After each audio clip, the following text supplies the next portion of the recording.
Bem-vindos! Hoje vamos mergulhar em um dos textos mais fundamentais da história, as narrativas de abertura do livro de Gênesis.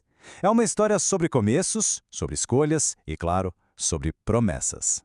Nossa jornada vai passar por essas histórias tão poderosas de criação, de escolhas humanas, de destruição, mas principalmente da promessa de um novo começo. Então, vamos lá!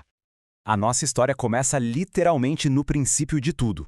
A ideia da criação do cosmos a partir da escuridão, do vazio.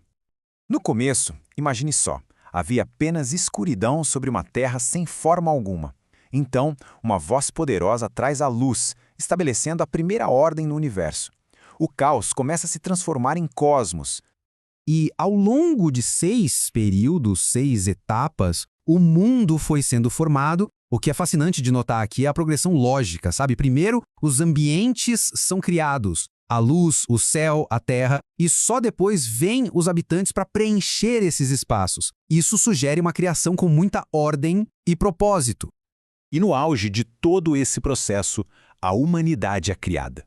A frase que a gente vê aqui, viu Deus tudo quanto fizera, e eis que era muito bom, ela marca o clímax da criação. É como uma declaração de que todo o projeto, com a humanidade no centro, era bom por natureza, era completo. Um homem e uma mulher, então, são colocados num jardim perfeito, o Éden. Ali eles viviam em total harmonia, tanto com a natureza quanto com o próprio Criador. Tinham liberdade total, com apenas uma única e simples regra para guiar suas escolhas. Mas vamos em frente porque agora a gente vai ver como essa harmonia perfeita foi quebrada. E tudo por causa de uma única escolha que mudou absolutamente tudo. Tentados por uma promessa de que poderiam ser como o próprio Criador, eles fazem uma escolha. E esse ato de desobediência não foi só quebrar uma regra.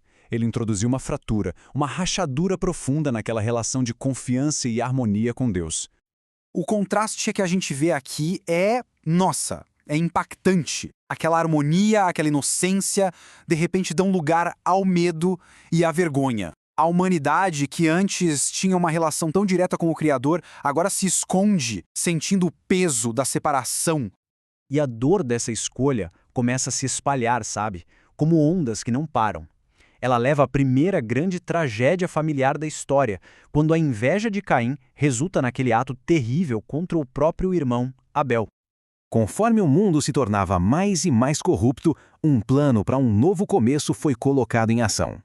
Com a corrupção se espalhando por todo lado, a narrativa descreve uma decisão drástica, a de recomeçar. E no meio desse cenário todo, um homem, Noé, é visto como justo. Ele é o escolhido para ser o agente de um novo começo e recebe a instrução de construir uma grande arca. Depois do dilúvio, Noé e sua família saem da arca para um mundo limpo, renovado. E eles são recebidos por um sinal, um arco-íris. Um símbolo visual muito forte de esperança e também de uma promessa divina de preservação. É a partir daqui que a história muda de escala. A gente sai de um panorama universal e o foco se fecha na história de uma família específica. É através dela que um novo plano para a humanidade vai começar a se desenrolar. Mas, antes disso, vem a história da Torre de Babel. Aqui, o orgulho e a ambição humana levam à desunião. O resultado é a confusão das línguas e a dispersão dos povos pelo mundo todo. E é nesse mundo disperso que Deus escolhe um homem, Abraão, para dar início a um novo plano. Ele recebe um pedido bem radical: deixar tudo o que conhecia para trás e confiar numa promessa incrível sobre um futuro que ele ainda não conseguia enxergar. E a promessa feita a ele, como a gente pôde ver, é imensa. Não era só sobre fundar uma nova nação. A ideia era que, através dele, todas as nações da terra seriam abençoadas. Era o início de um grande plano para restaurar aquela harmonia perdida para toda a humanidade. Essa promessa, então, é passada de geração em geração, do filho de Abraão, Isaque, para o seu neto Jacó e, finalmente, para o seu bisneto José. A história de José, aliás, que supera uma traição para salvar sua família e muitas outras pessoas, é o que conclui o livro de Gênesis. Tá, mas e hoje? O que a gente pode tirar dessas histórias tão fundamentais nos dias de hoje? Olha, as histórias de Gênesis mostram que as escolhas humanas importam, e muito. Mas, ao mesmo tempo, que a esperança de um novo começo nunca desaparece de verdade. É uma mensagem muito poderosa sobre resiliência, sobre fé e sobre a possibilidade de redenção.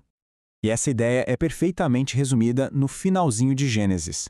Na história de José, ele olha para trás, para todo o sofrimento e traição que passou e reconhece que um propósito maior, para o bem, estava em ação o tempo todo. Isso nos deixa com essa reflexão final, né? Se as nossas escolhas geram consequências, mas a promessa de um recomeço está sempre presente, como isso pode mudar a forma como olhamos para a nossa própria história hoje? A mensagem de Gênesis atravessa os séculos. Mesmo nas circunstâncias mais difíceis, existe um fio de esperança e de propósito a ser encontrado.